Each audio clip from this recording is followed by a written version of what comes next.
The national agenda has stated in clear and unambiguous terms that my government shall strive to develop a national consensus on all major issues confronting many too complex and far too important to be subjected to a partisan approach. We simply cannot afford to play politics with the nation's economy anymore. This indeed will be the real test of patriotism on the economic front. This point demands candid and even self critical elaboration.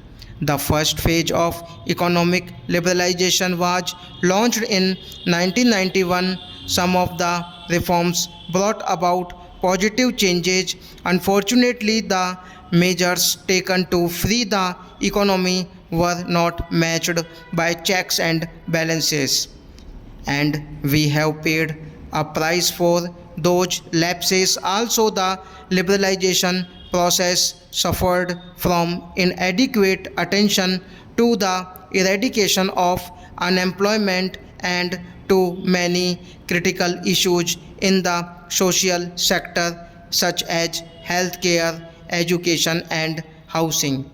Importantly, it failed to give a momentum to infrastructure development, which is now choking growth. In our view, the reasons lie in the failure of the government to effectively address the core concerns of the Indian industry. They lie in the failure of the Indian industry to appreciate the core concerns of the government.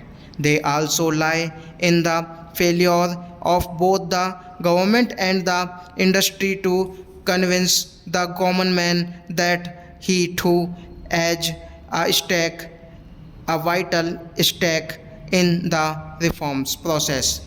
That is why during the election campaign I repeatedly stressed that India urgently needs to reform the reforms process. To explain what we mean by this, let me first enumerate what I think are the three main complaints of the industry against the government. The three main complaints of the government against the industry, and also the three main complaints of the common man against both the government and the industry.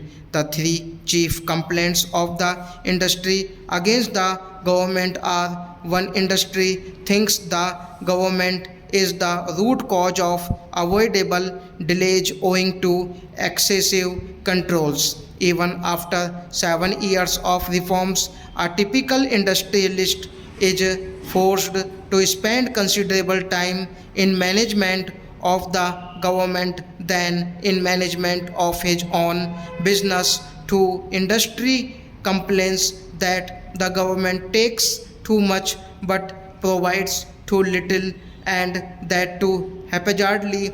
3, the government is in all those areas of business in which it had no business to be there in the first place. Now, let us look at the three chief complaints of the government against the industry. 1, government feels that the industry does not share its social objectives.